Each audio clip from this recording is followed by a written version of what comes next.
নমস্কার বন্ধুরা, আজকে আবারও চলে আসলাম অসাধারণ ইউনিক কয়েকটি কিচেন টিপস নিয়ে, যেগুলো আমাদের প্রত্যেকটা গৃহিণীর কাজে আসবে, সংসারের কাজকে অনেক বেশি সহজ করবে। প্রত্যেকটা আইডিয়া কি হতে চলেছে হয়তো একটু হলেও বুঝতে পেরেছেন। তো চলুন শুরু করা যাক। আজকের প্রথম আইডিয়া কি আছে। তো বন্ধুরা, আমরা প্রত্যেকেই নূপুর পরি, তবে নূপুর পরি দেখা যায় পরবর্তীকালে কয়েকদিন পরার পরে কালো হয়ে যায় নূপুরগুলো। আর এই কালো হয়ে যাওয়ার পরে এগুলোকে আবার দোকানে গিয়ে পালিশ করে আনতে হয়। ঘরে আমরা অনেক রকম দিয়েই ট্রাই করি, কিন্তু এই যে এত ডিজাইন থাকার জন্য ডিজাইনের মধ্যে খোপে খোপে ময়লা ঢুকে গেছে, সেগুলো সহজে বের হয় না যতই আমরা যা কিছু দিয়ে পরিষ্কার করি না কেন। তাই আজকে ছোট্ট একটা আইডিয়া তোমাদের সঙ্গে শেয়ার করব, যে এই রকম ভারী ভারী বা ডিজাইন করা গয়না, নূপুর যাই বলো না কেন, সমস্ত গয়নাগাটি এইভাবে পরিষ্কার করতে পারবে। তো দিয়ে দিচ্ছি কিছুটা পরিমাণ টমেটো সস। টমেটো সস আমাদের সবার ঘরেই থাকে। ডেট ফেল বা এক্সপায়ারি হয়ে যাওয়া টমেটো সস হোক বা ভালো হোক, টমেটো সসটা দিয়ে আমি নূপুরের মধ্যে একটুখানি এইভাবে দিলাম আর কয়েক সেকেন্ড রেখে দেব। প্রায় 5-6 সেকেন্ড রেখে দেব। তারপরে একটা পুরোনো ব্রাশ দিয়ে এটাকে ঘষে পরিষ্কার করব। পুরোনো ব্রাশ দিয়ে এইভাবে পরিষ্কার করলে যে ডিজাইনের মধ্যে ময়লাটা ঢুকে গেছিল সেটা কিন্তু সহজে বেরিয়ে আসবে। আর এত সুন্দর পরিষ্কার হয়তো পুরো ভিডিওটা দেখলেই বুঝতে পারবে। যে দেখো, একটুখানি এপিট ওপিট আমি ঘষে নিচ্ছি একবার করে। তো একবার করে ঘষলেই কিন্তু সুন্দর পরিষ্কার হয়ে যায়। একবার এই প্রসেসটা ফলো করে দেখো, ভীষণ ইউনিক আর খুব সুন্দর পরিষ্কার হয়। তোমরা শুধু যে রূপোর জিনিস তা না, যে কোনো গয়নাগাটি এই একই প্রসেস ফলো করে তোমরা পরিষ্কার করতে পারো। তো দেখো, তোমাদের সামনেই আমি জল দিয়ে ধুয়ে দেখিয়ে দিচ্ছি যে কতটা সুন্দর পরিষ্কার হয়েছে। এইভাবে জল দিয়ে ধুয়ে দিলাম আর দেখতেই পাচ্ছ একদম কিন্তু সাদা হয়ে গেছে। যে কালো ময়লা ঢুকে গেছিল ডিজাইনের মধ্যে, সমস্তটা বেরিয়ে গেছে, একদম পরিষ্কার চকচকে হয়ে গেছে। কতটা পরিষ্কার হলো আপনারা কমেন্ট করে জানাবেন। আশা করব আজকের এই ছোট্ট আইডিয়া আপনাদের অনেক বেশি কাজে আসবে। বাড়িতে একবার হলেও ট্রাই করে দেখবেন, ভীষণ ভীষণ উপকৃত হবেন। তো একটা রিকোয়েস্ট, আজকের ভিডিও আপনারা কে কোন জায়গা থেকে দেখছেন একটা কমেন্ট করে বলবেন। আপনাদের একটা কমেন্ট আমাকে অনেক বেশি মোটিভেট করে নতুন নতুন ভিডিও বানানোর জন্য। চলে আসলাম পরবর্তী আইডিয়াতে। তো বন্ধুরা, কখনো মোজা, পুরনো মোজা, ছেঁড়া মোজা এইরকম খন্তির মধ্যে পরিয়ে দেখেছেন যে সংসারের কত বড় একটা কাজ হতে পারে। তো চলুন দেখে নিই যে কি কাজ করতে পারি।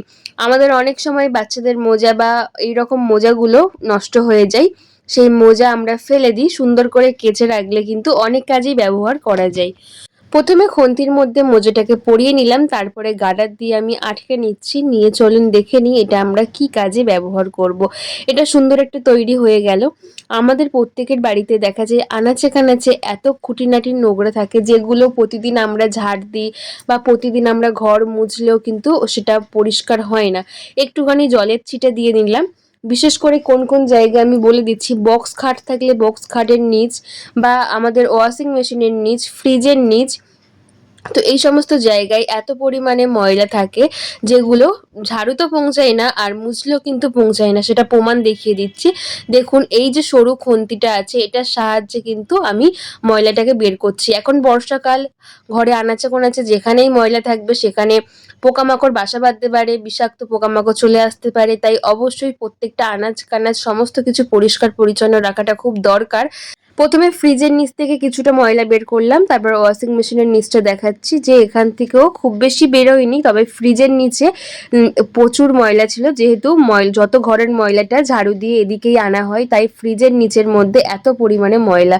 তো এদিকটাও আমি কিন্তু এইভাবে পরিষ্কার করছি। আর এই যে সরু সরু খোপ আছে, এখানে আমাদের হাত পৌঁছায় না, প্রতিদিন ঝাড়ু দেওয়া পসিবল না, এত টাইম থাকে না। তবে এইভাবে মাঝে মধ্যে পরিষ্কার করলে সরু জাতীয় কোনো জিনিস দিয়ে, তাহলে দেখা যায় ঘরের আনাচে কানাচে সমস্ত জায়গার ময়লা কিন্তু একভাবে বেরিয়ে আসে। তো দেখতেই পাচ্ছেন শুধু ফ্রিজের নিচ থেকে যে কতটা পরিমাণে ময়লা বেরিয়েছে। আর এখানে সোফার নিচে দেখবো, সোফার নিচটা মাঝে মধ্যে ঝাড়ু দেওয়া হয়, খুব একটা ময়লা হয়তো বের হবে না, তাই কিন্তু খুব একটা ময়লা বের হয়নি। তবে ফ্রিজের নিচে প্রচুর ময়লা ছিল, সেটা কিন্তু বেরিয়ে গেছে। কেমন লাগলো এই ছোট্ট আইডিয়া অবশ্যই কমেন্ট করে বলো। চলে আসলাম পরবর্তী আইডিয়াতে। বন্ধুরা, কখনো চায়ের পুরনো মানে চা পাতা করার পরে যে ফেলে দিই সেই চা পাতা কখনো পরিষ্কার বাসনে দিয়ে দেখেছেন কি হয়? তো বন্ধুরা, এখানে আমি চায়ের পাতা দিয়ে দিলাম পরিষ্কার বাসনে। অনেক সময় মাছ মাংস ডিম খেতে খেতে দেখা যায় একটা আঁশটে গন্ধ হয়ে যায় এই বাসনগুলোর মধ্যে। যতই আমরা লিকুইড ভিম বার যাই দিয়ে পরিষ্কার করি না কেন, এই গন্ধ কিন্তু যায় না। তো চায়ের পাতার যে একটা মিষ্টি সুগন্ধ আছে, সেই চায়ের পাতা যদি আমরা মনে হয় যে অনেকদিন ধরে অনেক মাছ মাংস খাওয়া হচ্ছে, তার জন্য বাসন কোসনে একটা বাজে গন্ধ হয়ে গেছে, তাই একটুখানি চায়ের পাতা যেটা আমরা ব্যবহার করা হয়ে গেছে ফেলে দেবো ভাবছি, ফেলে না দিয়ে এই বাসন কোসনে একটুখানি দিয়ে এইভাবে পরিষ্কার করে নেবেন। তাহলে দেখবেন সুন্দর একটা সেন্ট বের হবে। আমি যে এখন এটাকে পরিষ্কার করছি, একটা সুন্দর একটা সেন্ট বেরোচ্ছে, সেটা কিন্তু নাকে আসছে। তাই অবশ্যই টিপসটা অ্যাপ্লাই করবেন, কারণ চায়ের পাতাতে একটা সুন্দর সেন্ট আছে, আমরা প্রত্যেকেই জানি। আর অনেক সময় দেখা যায় বাসনপত্র একটু কালো হয়ে যায়, কালচে ভাব চলে আসে। এইভাবে চায়ের পাতা দিয়ে পরিষ্কার করলে কিন্তু সুন্দর চকচকে পরিষ্কারও হয়, সেটা কিন্তু দেখে বুঝতেই পারছেন। তো অবশ্যই টিপসটা অ্যাপ্লাই করবেন, ভীষণ ভালো। আর এইভাবে করলে যেমন গন্ধটা চলে যাবে, ঠিক তেমনই কিন্তু সুন্দর পরিষ্কার হবে। ছোট্ট আইডিয়া কেমন লাগলো অবশ্যই জানাবেন। চলে আসলাম পরবর্তী আইডিয়াতে। বন্ধুরা, আমাদের বাড়িতে এই সমস্ত প্যান্টগুলো ছেলে মানুষরা পরে। তো দেখা যায় যখন নতুন প্যান্ট কিনে আনা হয় একটু এলাস্টিকটা টাইট থাকে। তো সেই টাইট এলাস্টিক থাকার কারণে প্যান্টটা বাচ্চাদের পরাও বা বড়রা পরুক, কোমরের মধ্যে একটা দাগ পড়ে যায় আর ফুলে যায়, অ্যালার্জি মতো উঠে যায়, তখন ভীষণ জ্বালা হয়। তাই কিন্তু বাচ্চাদের পরানোর আগে বা বড়রা পরার আগে একটা ছোট্ট কাজ করে রাখবেন একদিনের জন্য, তাহলে দেখবেন এই এলাস্টিকটা লুজ হয়ে যাবে।